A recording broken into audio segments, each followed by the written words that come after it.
Welcome to the Life Be podcast. In every episode, we dive into the most relatable aspects of life, helping you navigate the complexities of our contemporary world. Let's get started. Good morning, good afternoon, good evening, good day all over the world, and we're excited to be back with another episode of the Life Be podcast. And if you haven't subscribed, please subscribe, hit the notification bell so that you can be notified every time we have an episode out. Share and let people know about what we're doing. And we're excited to be in your living rooms again or wherever you're watching this from. Without further ado, I have a wonderful gentleman. I never know when to laugh because I never know if he's serious, if he's joking. He's just a lot of things. And without further ado, I want to introduce the one and only, what do I call him? Idringi. Patrick. Yeah. You're going to find out why I use those specific names. I don't want to call the other one, but I'll have him introduce himself and we'll have this conversation. You're very welcome. It's good. It's good. It's been a long time coming. I know. Every time I call you, I'm out of town. I'm going to South Africa tonight. But finally, we're here. Yes. Yes, this is Patrick Salvado, the man from Ombokolo. And he introduced me as Patrick Idringi. Those are the official names. The government names. The government names. But the money-making name, Patrick Salvado. And I'm glad to be here. Good to have you. Why Salvado? It's a long story. It came from one joke I did when I was starting comedy, and it hit. So I decided to stick with it. And the fact that there was a Pablo, and now there was a Salvador, it gave it, more importance. It looked like I was creating something around Pablo. Yeah. So the name stuck somehow, but it came from a joke because second chance. Yes, that's why I asked. Yeah. Because Salvador, long hair, good looking man. I know. Yeah. So you can even tell the joke for yourself. The opposite side of him. Yeah, but we have the same name. Yeah. So you started comedy in 2015? I started comedy in 2009. 9? Yes. Oh, wow. There was a competition. Yes. By then, I could not call myself a comedian. So, MultiChoice DSTV advertised a show called Stand Up Uganda. But I had been keenly following a previous show they had in Zambia called Stand Up Zambia. Oh, okay. And it intrigued me. But so when they advertised it here, I was very interested to join because I'd always wanted to join ever since I found out that, you can be funny and get paid. From Theatre Factory. Yes. When they were still doing their, comedy at National Theatre outside. Yes. They would do their things outside. So I was like, you mean people can talk and be fun and get paid? I've been doing this thing for free. So when the chance came, I was a little bit skeptical because by then I was an engineer. Yes. I'm holding a good position at work. I'm okay. I was not suffering. I was driving a nice car. Then here was comedy. So I was skeptical about joining. My sisters were like, Pato. That's why they call me Pato. Come rain, come sunshine. You have to join this thing. Yes. I said, okay. So I went to audition. And I found clowns. All sorts of people. And I asked myself, Mr. Engineer, what are you doing here? I was like, it's not, what are you doing here? Yeah. So all that was in 2009. Yeah. Yeah. And that's how the journey started. Okay. So I wanted to get to that later, but since you brought it right now, we can go from, one of my places of interest is you're an engineer. You're a telecom engineer. Because when you did that comedy, I have a friend. She's called Esther Amulen. Yes. You know Esther? Yes. She's the one who used to tell me, it's like, Patrick, that guy is an engineer. And I'm like, an engineer trying to do comedy? What's going on? And at the time, you guys were being paid good money. Yeah, we were okay. I don't know about today. Yeah. But our days in MTN. You're okay. We were okay. We had something we called overtime. I was going to say overtime. It could pay you almost 4 or 5 times your salary. I know, because you talk. I remember I would talk with Esther and I'd be like, I'm broke. She's like, hey, I need to pay school fees. Like, how much? She's like, I have my overtime. Well, see, I'll send you mobile money. I'm like, just like that. She's like, yeah. They call you in and they say you're working overtime. You are working overtime. You compile your hours and you have good money. Like now, some of us would work about 100 and something hours, 150 hours in a month overtime. Yeah. And you wonder how. You know, when I joined MTN, the network was not that big. Yes. So we had a lot of upgrades. We had a lot of expansions. And then that time also roadworks were being done. Yeah. So we had so many fiber cuts. And every time there was a fiber cut, you needed somebody at the switch and somebody at in the field. Yes. So all that would be overtime. Me at the switch, I would do my work within that minutes. Time. Yeah. But the guy of the field has to test physically whether the signal is going. So you had to sit in the office and wait for the guy to get done. Prepare your scripts. Yeah. You run them into the machine. When it's time to cut over, we call it a cut over when you're changing routes. Yeah. So when it was time to cut over, you prepare your script in advance. You find out the free, we used to call them tribs, the free pots. And then once you finish calculating, you run it on the system. And you chill. And then you chill. Now, the other guy is the one who was supposed to test. Have you sent the signal? So he tests physically and says, signal njifunye. He changes from the dead one to the new one. Like that. So you would find out like you're working from about 10 p.m. to 6 a.m. the next day. 8 hours. And you don't have to worry about your salary because overtime has sorted. Yes. Now imagine 8 hours, you're working 5 times a day. 8 hours. That is 40 hours a week, and that's 160 hours a month. And the mathematics of overtime. Like I told you've not yet touched if salary. Your salary was 1.5 and you had an overtime of over 100 hours, you'd end up eating 8, 9 million, 10 million. Oh, that is how brilliant it was. That was crazy. Then something came when they found out that they were spending a lot of money. They did some mathematics. You would work like 200 hours and you get like 1 million shillings. Guys were like, we are overtime. But it was very interesting. So you were making good money and then you said, I'm going to leave this to do comedy. No, I did not actually decide to leave. What happened is when I went for the auditions and I went through, I kept on going through. So from the audition stage, I went up to the finals. Yes. Yeah. So, but my work was also interesting. I was working and at the same time we started a night. Yeah. When we finished the finalists, we came together and we said, you know what, let's start a night. We cannot let this thing die out. Let's start something that, can keep us going. Yeah. And I knew I would balance the two. So my name started rising in the comedy scene. And at work, I was now starting to have issues. You understand? Now it's conflict of interest. Conflict of interest because my shows were on Wednesdays. And funny enough is work would be scheduled. Night work would be scheduled on Wednesdays. So what I would do, I would go do the show up to about midnight and then I rush back to work. Yeah. And I would work till about 6, 7 a.m. And I would send an email that I was working. Yeah. So in the morning, my bosses would not find me. And they're wondering what's going on. Don't know, and they don't want to know that I was working. All they know is he had the show last night. Yes. So to them, you didn't show up at work. I didn't show up. To them, I was not showing up the next day. Yeah. It brought for me a huge problem one time until, you know what, because I was working with a different department. I was working with operations. Yeah. Planning. The planning department does not need my bosses to know. So the emails are between me and them. Yeah. And unfortunately, my bosses were not copied. So there's a one time I came back now. I came to work at about, after working the whole night, I came to work at about 3 p.m. To prepare for the night. Yeah. And I found an email, a thread of emails threatening me. I said, what is going on?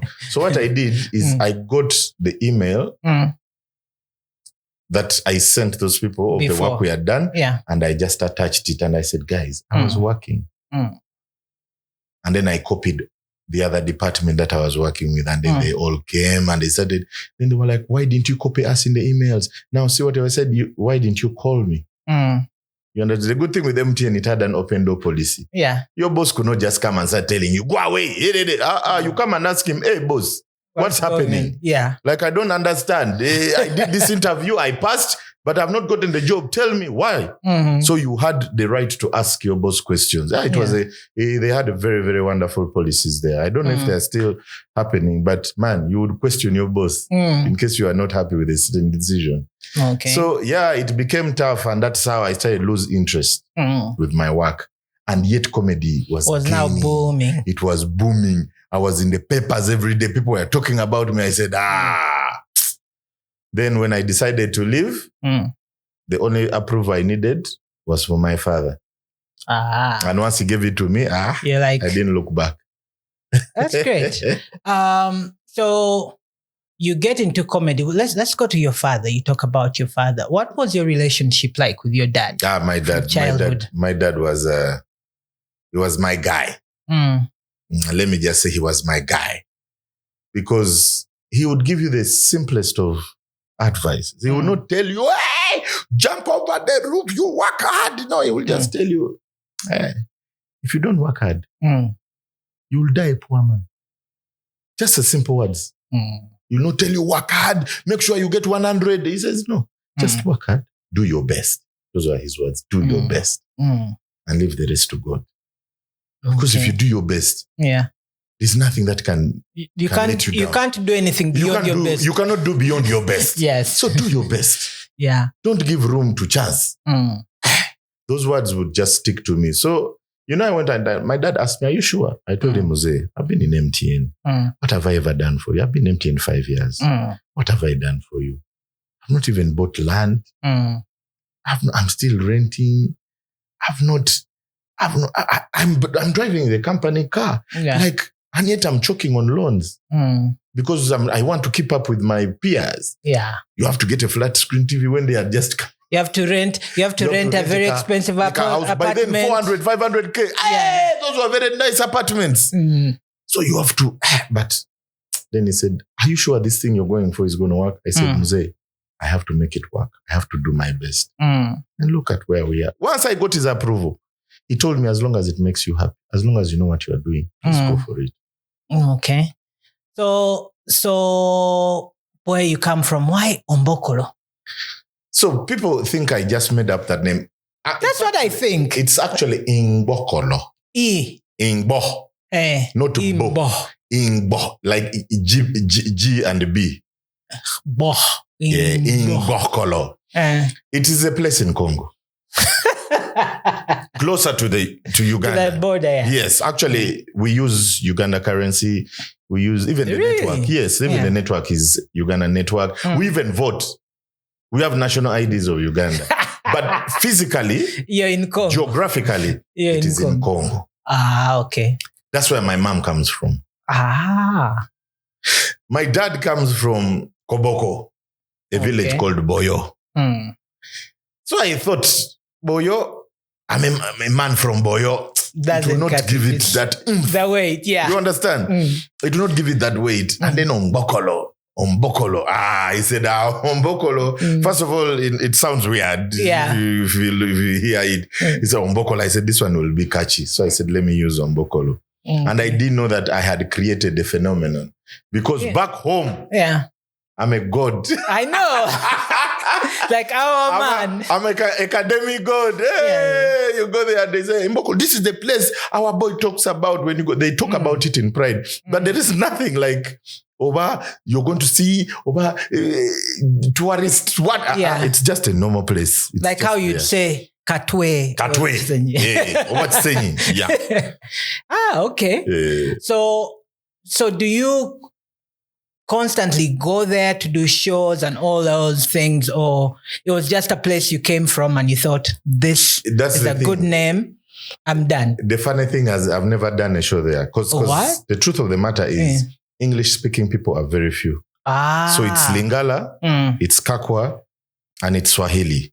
That's a challenge. Which is there. The English speaking are very, very few. So to do a show there is a little bit tricky. Yeah. But I do most in Koboko. I can do. I've done one show in Koboko ever since I started comedy. And that was last year. Because I wanted to give it time to mature. And I felt last year was a good year. So this year we are going back again. So it's hard for me to do Mbokolo, but they are anticipating. Let me tell you how big it is. It became so big that now in Congo, I'm wanted. Yes. That's good. But in Congo, you can still do an English show. Yeah, Congo, you can do a super English show. There are quite many English-speaking people because there are so many NGOs and all that stuff. So the promoters have always wanted to get me.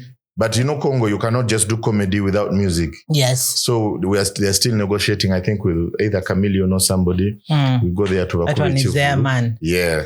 And then we come back. That's great. Yeah. So your dad passed on. Yes, last year. One of the stories you've told that touched my heart is you having to perform, your dad passing away when you have a show. Yes. Tell us a bit about that. So let me start with how we found out. Yeah. My dad was diagnosed with cancer, colon cancer, November 2023. A day after I had just done a show at Theatre La Bonita. It was a big show. I brought an international guy, Daliso Chaponda. So when we were relaxing in the hotel, I got the phone call. Because he had been complaining, so we were taking him. So that's the day he was diagnosed. So when he was diagnosed, of course, his condition started deteriorating. They gave him some months to live. Yeah. But he was super stressed.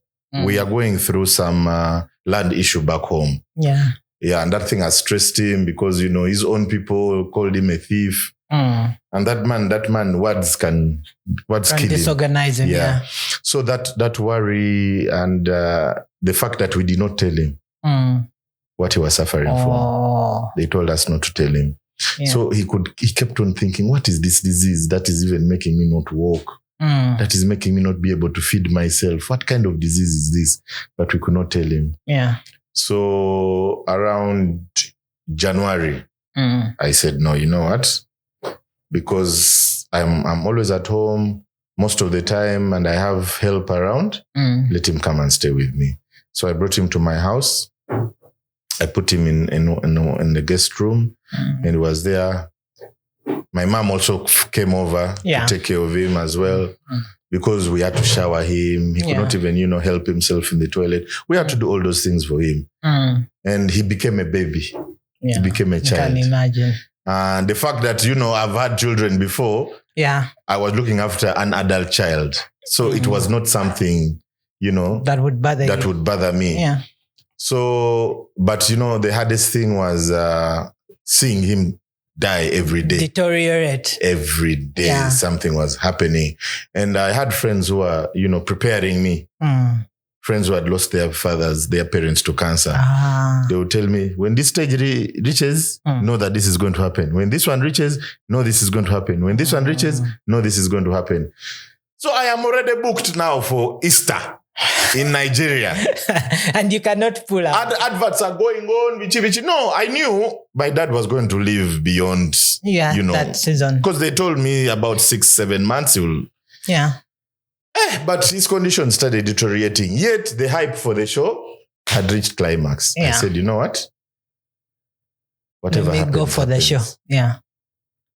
So on the 20th, Muze's condition goes bad. 20th of March. Muze's condition gets bad. We rush him to Mulago Cancer Institute. They say, you know what?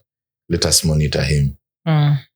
So on the 23rd, actually 24th, the day he died, that's my daughter's birthday. Wow. So I go to see him in the morning so that I prepare to go see my daughter in the evening. So when we reach, they call me. They would allow one visitor to go and see. Yeah. So I went to the ward and I looked at him. And then all the advice my friends were giving me just went out. When you see this happening, just know this is going to happen. When I looked at my dad, he was just looking in one direction. And he was not, responding to me. I just knew. At the time. But the doctor came, Jakuba bulungi, umanyi. I just called the doctor. I said, man to man, tell me. Yeah. Because he wanted to comfort my mom and my sister. So I told him, man to man, tell me. He said, you know what? Anytime now. Prepare. Anytime. So I came out. I got my kid bro. I called my big bro.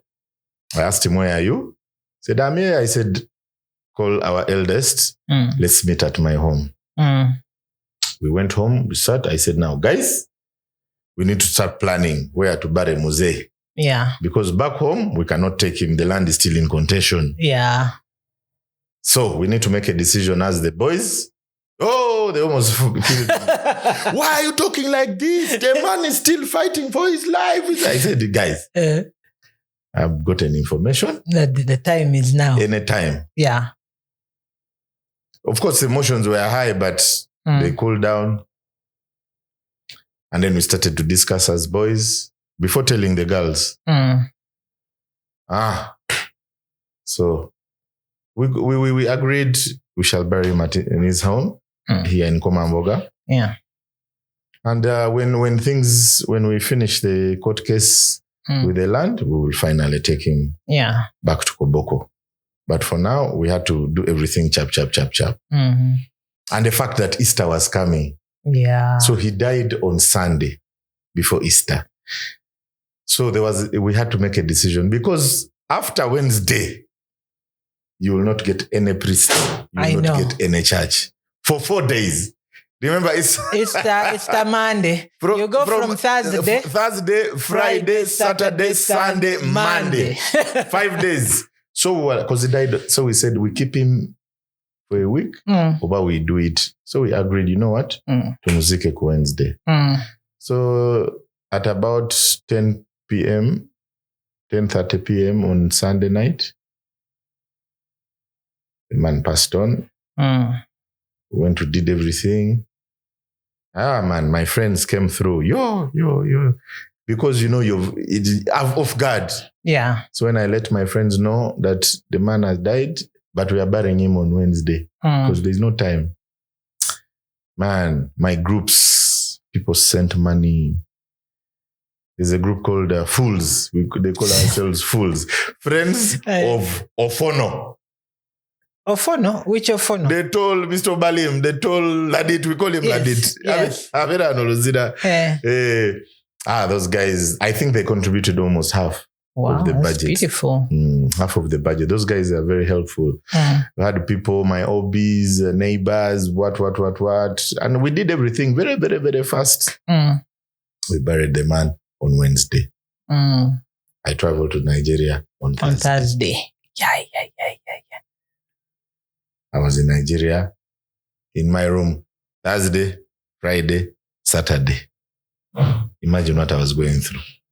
Having to deal with the emotion of loss. Loss on Sunday, bury on Wednesday, show on Sunday.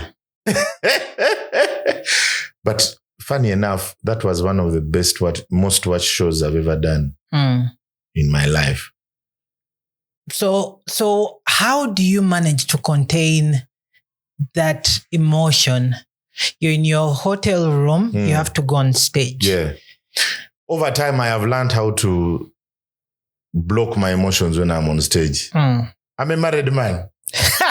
What does that mean? You just know what I mean. You have to learn to balance I don't know what happens to wives. That before you go on stage, you are left with 1 hour, you are meditating, you are in your zone. She sends you a message. Who is Jessica? Right before the show. Just before the show. So I learned over time, I learned how to contain emotions aside.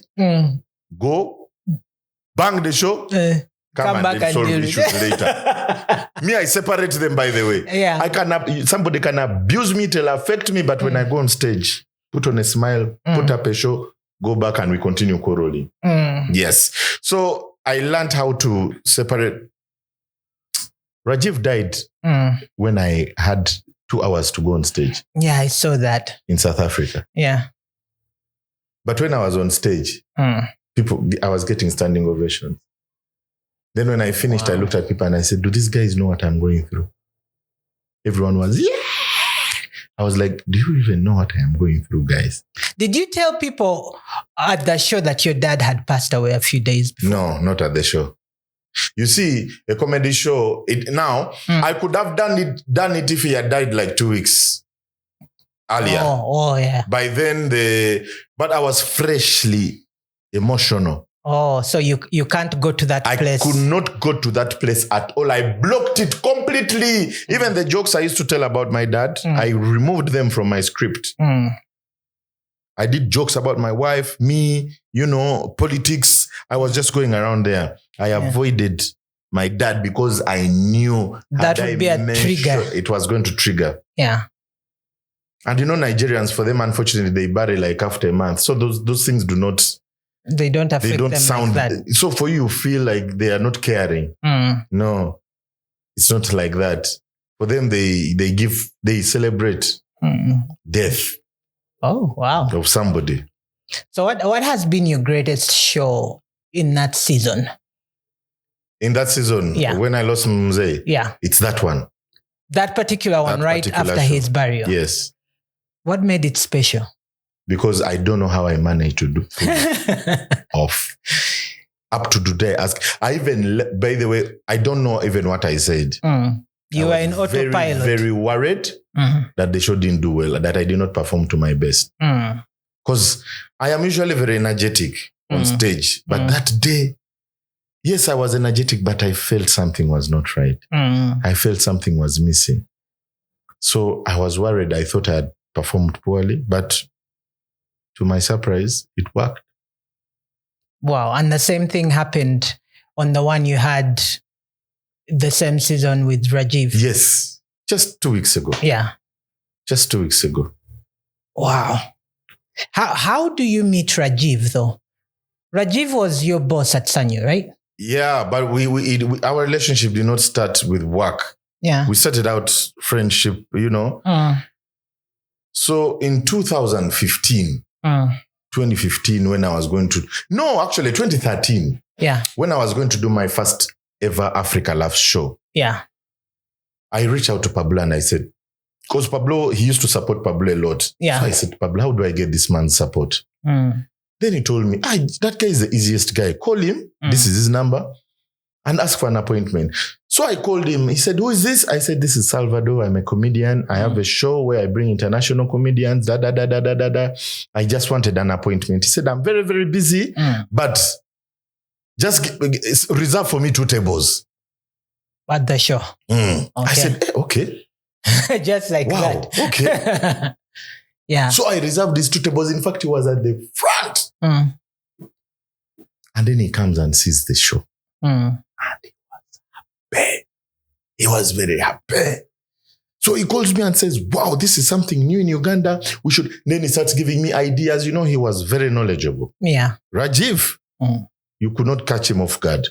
Very, very knowledgeable. So he started telling me things, expounding. So 2014, because 2013, I made a loss because I was doing it for the very first time. Yeah. I had a loss of about 50 million. Wow. That is why there are some people, come rain, come sunshine. If you ever say anything bad about them, to vow, Mr. Steve Jean. Yes. Steve did that show for free. And he told me, Salvado, tutaandika. You will get money eventually. When you get money, you will pay me. He had the biggest of the debt. He had about 40 million. Because he did everything. Steve Jean did for me. He brought out all his gear. He brought out his gear for my first ever show. And we put up a stellar show. The comedians were amazing. Yeah. The next year I told him, Steve, njagala kudamu okola shenu. He said, are you sure? I said, yes. He said, something has again akweyongera. I said, I know. I have to. He said, no problem. This time I had a sponsor. Yeah. So the sponsor paid for that year's production. Yeah. Basically, I broke even. I broke even to the extent like I was. But ngachamanja, but that guy did not. The old one. But on that show, I did not make a loss. I paid everybody, service provider. I didn't make money. Yeah. But you broke even. Yeah. Then 2015, is when Rajiv came full force for me now. 2015 is when I decided to do my one-man show at Serena. Steve Jean, same thing. Naiwawo Mubidi. This one I made money to the extent I paid him. Yeah. The old debt. And paid this I paid this production. Yeah. And I booked for the next one. Good. I made money. Yeah. I took my team to Dubai. Wow. I took my team to Dubai to celebrate. That's beautiful. That is how successful that show was. And Rajiv that time bought 4 tables and he gave me some money. Yeah. To help facilitate. And this time I had Mirinda on board and I had Club Beer sponsored. Yeah. But they are the actual Club Beer is the one who took care of Steve Jean. Yeah. That's why I had that buffer of money. Yeah. Because my sponsors took care of most of the production. Costs. So yeah. Serena gave me the venue at almost a quarter the price. I paid $5 million for Serena. So I had favor that show. So after I did that one-man show, I didn't even go for the after party. We were going for the after party. Rajiv calls. I see Rajiv. So I sit in the car. Yeah. This is 1 a.m. And we talk up to 6 a.m. What? And he's telling me things. He's how impressed, how proud he is, how this. From that moment, we sealed our relationship. Wow. We became friends. We became brothers. Let me tell you how close we were.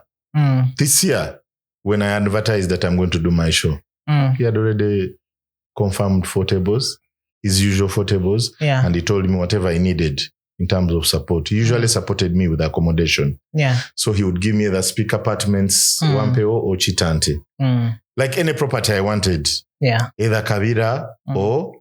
So what we would do, like the property he wanted to showcase, to advertise out there. Oh, is what he would give me. And he would tell me, make as many posts. My team, that time we did Africa Loves 2020, when I celebrated 10 years.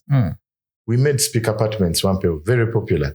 That's beautiful. Now it's sold out. Yeah. So he knew the value I brought. Yeah. And he was ready to support anytime. He just told me, make sure when your dates are ready, you come, we discuss, I see how we can support even more. I was very happy. But now he has passed on. So how do you then get on radio?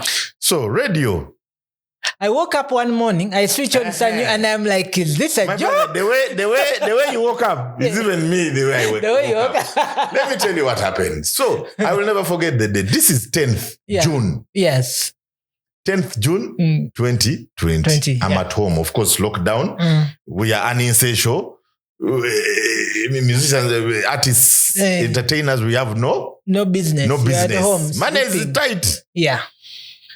So I'm there at home chilling with my madam. We are roasting some kanyama on the balcony. Guy get a call, Rajiv. Now me, I thought because he would call and we would go out to drink. Yeah. So I thought it was the usual.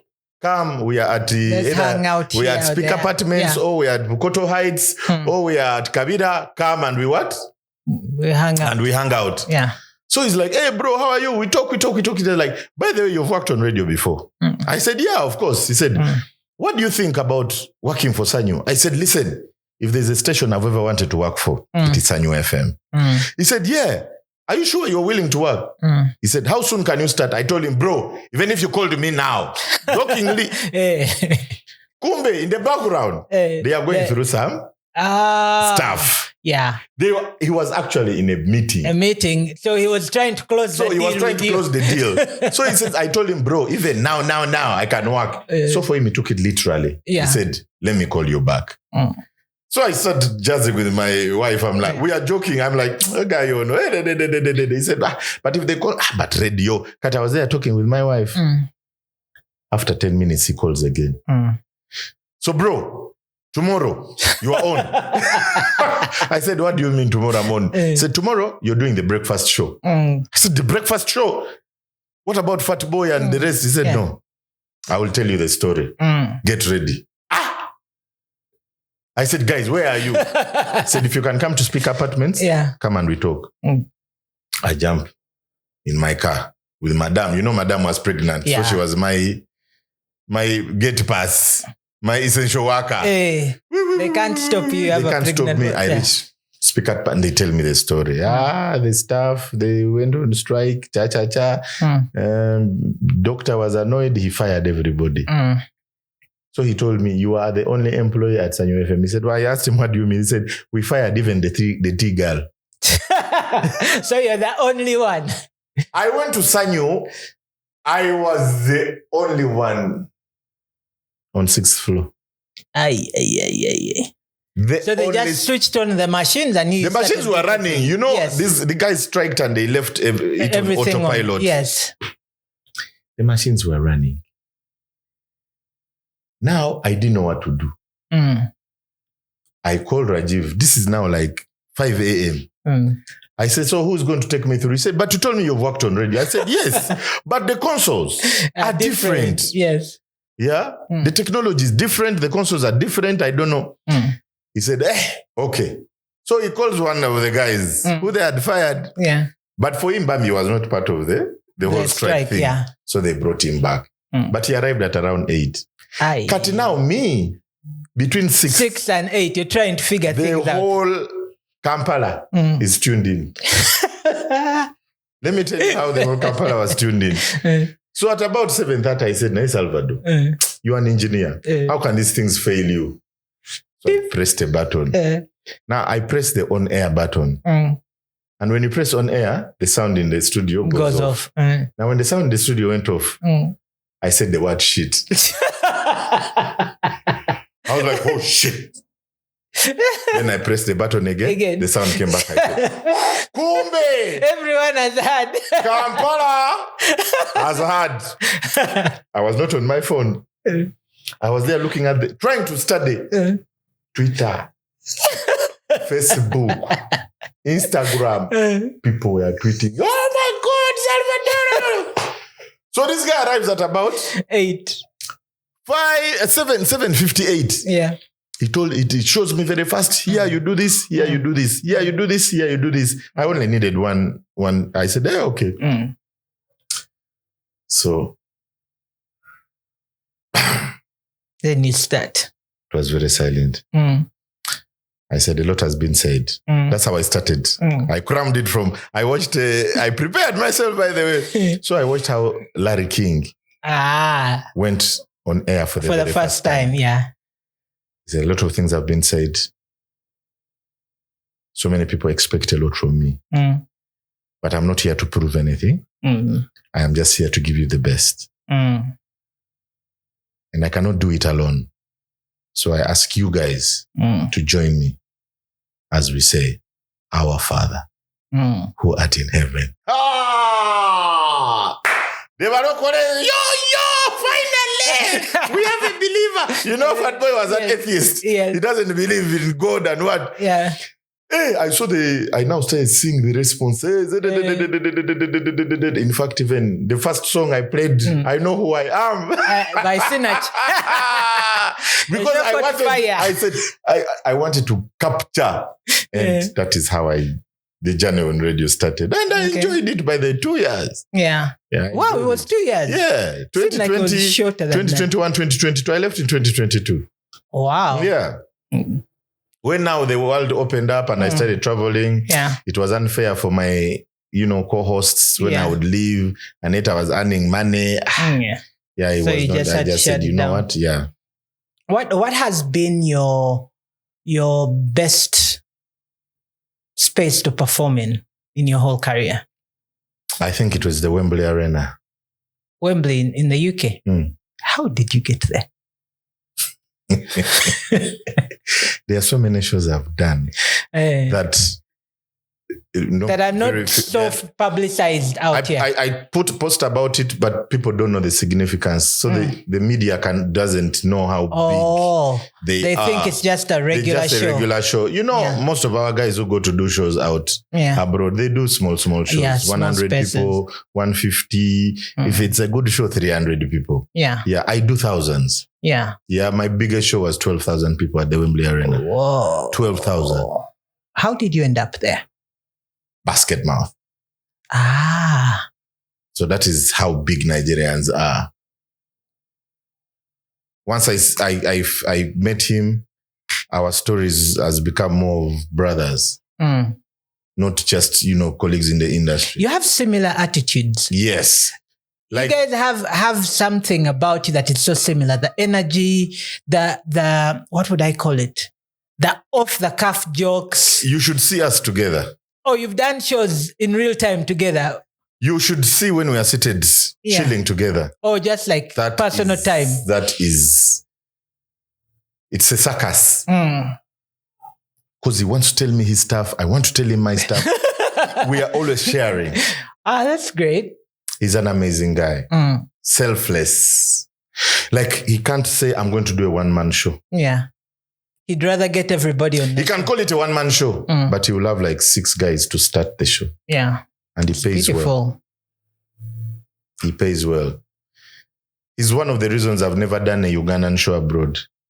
I think I have done I've always been international. I've done only 2. I did the UK convention, the very, very first one, 2012 I ever did. And that was the last one.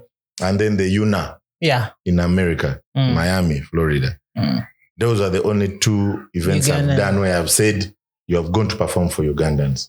Yes. The rest have been... So he just called you and he said, bro, there's a show. You are on the lineup. Yeah. He tells me I'm on the lineup. And he tells me how much he's going to pay me. He's a guy, I don't negotiate money. You just say your price. I just say, okay. When do you need me? Blah, blah, blah. And we're good. So how much time did you have on there? 1 hour, 20 minutes? Wembley. That's the most painful thing. I did just 15 minutes. Wow. UK is not like Uganda here, whereby you call police and say, Munyongeze 1 hour. I know. If you agree 11, the show has to end at 11. 10:30, they are warning you. 10:30, they are warning you. 10:50, they switch on the lights. 10:55, people should be walking out. 11, the place has to be empty. Wow. Hey! You joke with those guys. So people who went on before, because I closed those shows. Yeah. I'm the one who closes. Oh, okay. I'm the last performer. Every show I've done of Basket Mouth, he puts me on. So you're the highlight for the show. Highlight for the show. Yeah. So what happens is the guys who go on first enjoy. Because they have all the time. Yeah, when you're having a good time, it's hard for you to leave. Even if they've told you have 15 minutes. the jokes become sweeter because of the interaction. They keep on eating in your time. Now, when it's your turn, you think you have like 30 minutes to just hear. And Nigerians, they don't say, excuse me. They say, so you just hear some guy walking past. That is their excuse me. Yeah, time. But before you know it, you've just done 10 minutes, 5:15. Wow. But you have to do your best. So how was it? Do you decide I am going to cut out this joke? Yes. Oh, because I will know a joke which takes 3 minutes and gets a laugh of 1 minute.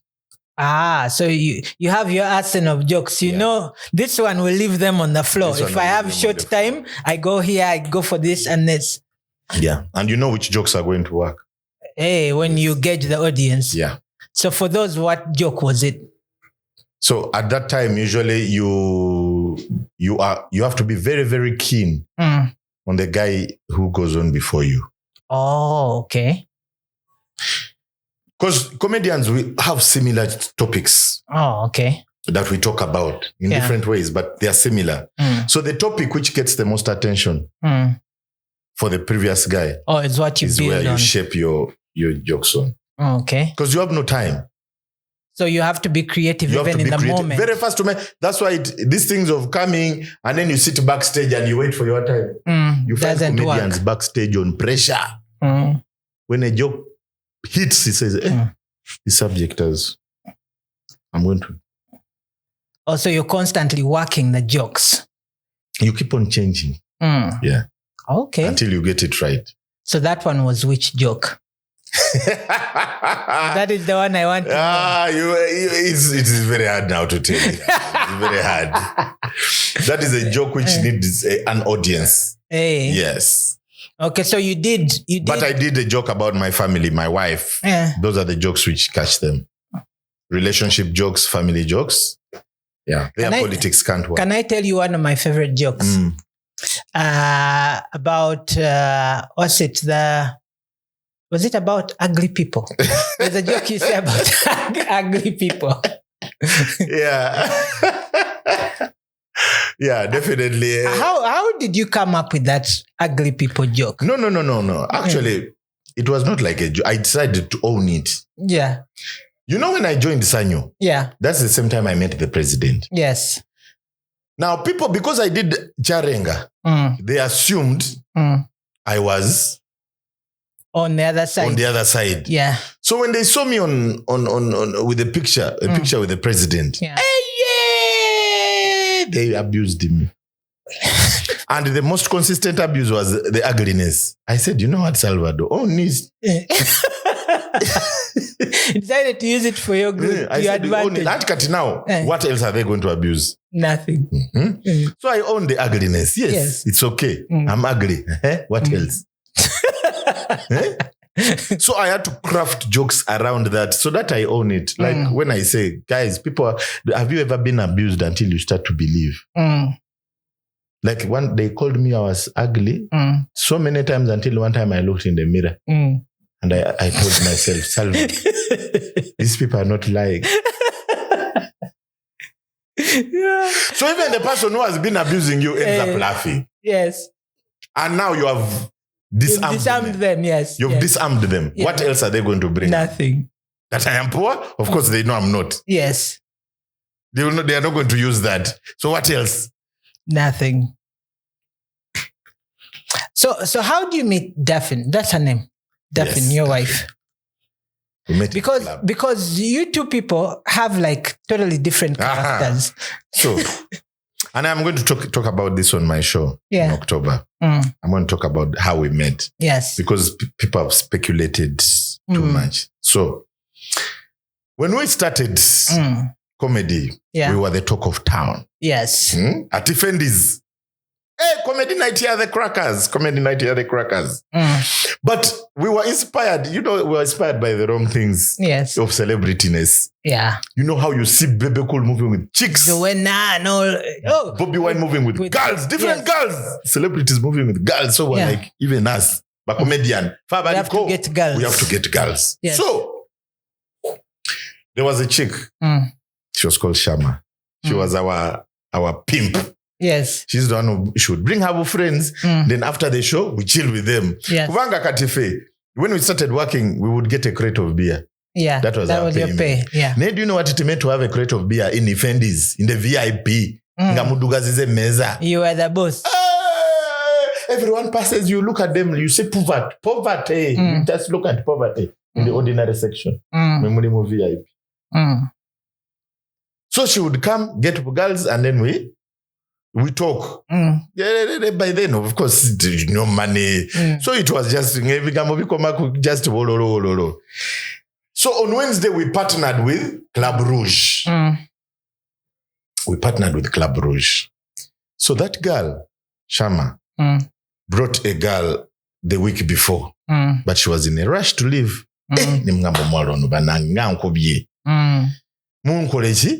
Mundetere next week. Yeah. By then I had no girlfriend. I had no what. The longest relationship I had been in was 3 months. The longest ever before Daphne. Yeah. It was 3 months in my whole life. Wow. The longest relationship. And in those 3 months, no kissing, no sex, no what. It's a naina love. Love yamenye umutima. So the next Wednesday, we do the show. After the show, I ask Shama, Shama gangamba, ngenda njaba sangawa, mu Rouge. I'll find you guys in Rouge. So for us, we go with the boys. We are at Rouge. So we are there, dancing. Shama comes. And she said, Salvado, Omala, she's not feeling well, but she said she's going to jump on a what? On a border. A border and come. I said, Richard Numian. But Shama came with Daphne. Daphne was escorting her. Daphne was just escorting her, and then they go home. And you forgot about that. But just my friend, you know, we are going back home. I said, no. Hello, how are you? I'm fine, how are you? Do you want a drink? Relationship when Alinina, Gabala Bankura, Gabanywa wine, Banywa Marura. You remember those glasses? The glass was 10K. Gwengo ina kabia ko budget. You make a beer of 2.5. Nee, the Kaga drinks. Do you want a drink? No, I can stay for what? 1 hour. Let her have a drink. Nembuza, what do you drink? A beer. Nengamba, you are the one. Nengamba, you should have beer? Yes. Laba wengamba waiter. Kastora bange yukomye wano. Yongera. Refill. Ne tutani kuhogera. Nga just tunyumya. Hey, look at my friends. Ngamboza, so you're a comedian. I've never attended your show. I fell in love. Instant, immediate. Nemugamba, now that you have to go home, I am going to help to drop you. Bichi. Laba we muteka motoka yange ya pick up emutiyeni. Ndakamanyi. Tulumbye. Mudrop inze wabwe. Nakoma onge birozo nga ndabadda fini ku luguudo. Even when I went to the toilet, I did it very nicely because I thought she was watching. That is how much in love. So that's how we met. Yes. At Club Rouge. 2010. And then now we started from there. Slowly. Look at where we are now. And then she decided this is the man I should get married. Definitely. You know, at first she was not sure. Yeah. You know how it starts. Yeah. And then she realized, I think, because she realized I was serious. Yeah. I think she found out I was serious, and then she decided, you know what? I think this is the man for me. And also my goals when we were together, my goals for her were to better her.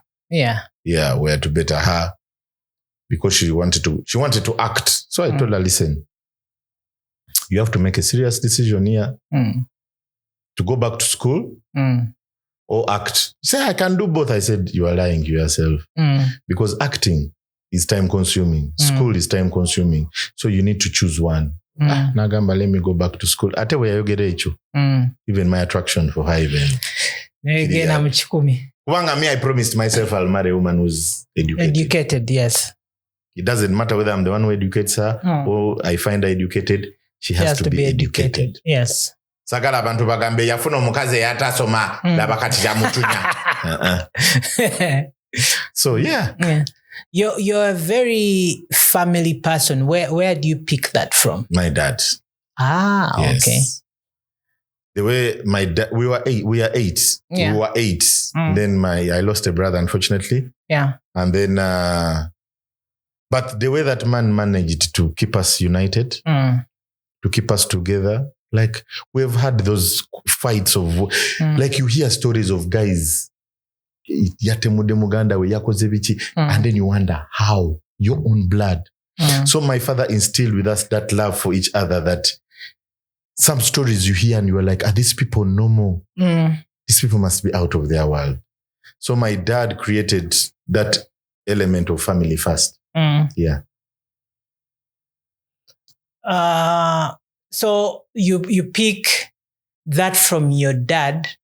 Did you just decide and say, I have to have a family, like my dad's family, or it's something that just came naturally for you? It came naturally because I'm family oriented. You have 3 kids. I have 3 kids. Yes. The ones I'm aware of. It's an African man. You can only know the number of kids you have when you are dead. Even me.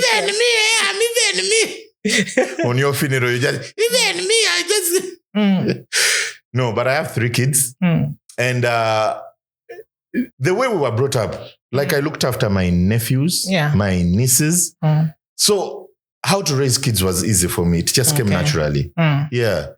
The way I saw my sisters do it, the way I saw my brothers do it, even my parents, how they have been handling us, it was very easy. Oh, that's beautiful.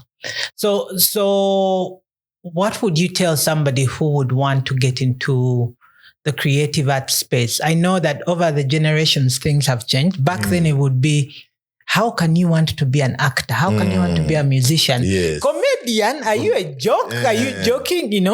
And now the times have changed that creative people are actually making more money than corporate people who went to school. Art is the new gold. How do you then encourage people who want to get into that space, and how do you help parents of those people to understand their children? You see, like if your parents are the Gen X's, you're not going to let them understand. The only way they understand is if it brings returns. They have to first see the money. Yes. So make sure you make the money. Then you will explain to them. The millennials, the us, we understand. So it is easy to convince us that this is the way to go. You understand?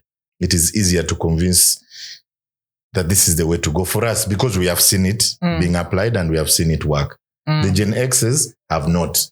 You understand? Back in the day, you had dreadlocks, you were muyai. Yes. You are an outcast in society. But now, parents are encouraging their kids to dress, to feel free, as long as it makes them happy. Yeah. The only thing I can tell a creative, it begins and ends with you. You are your capital. You are your wealth. You are your camera. You are your microphone. You understand? Invest yourself. So invest in yourself and invest both health and also material things. Make sure your health is your wealth, because your health is your wealth. Yeah.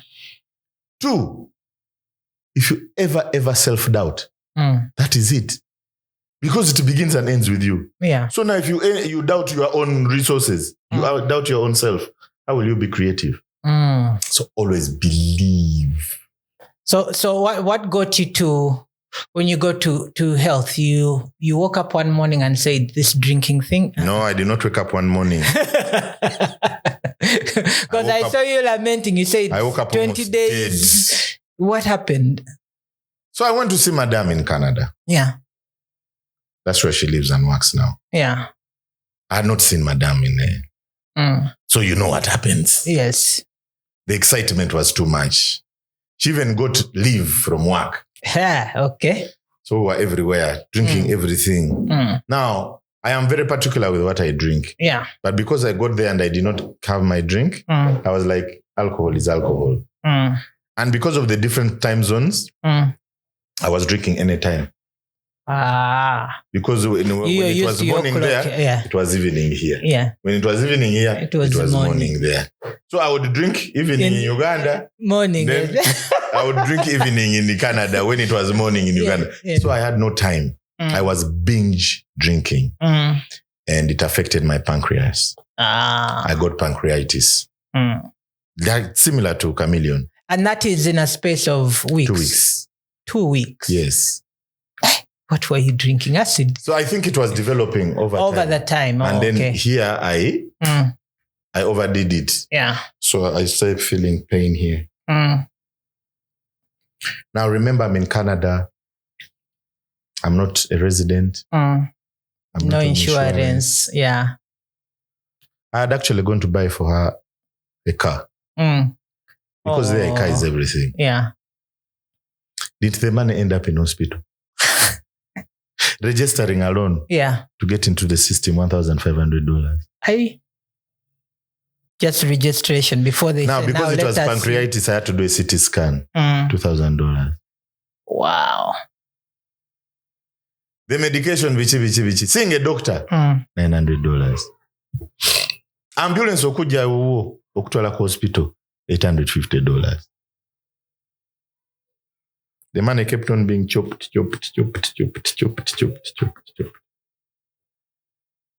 Until I told Madame Omani, I can't do anything else. I'm sorry. Motoka, jela tulinda. So they told me alcohol was the leading cause. You want to heal? For them, they don't believe in medication.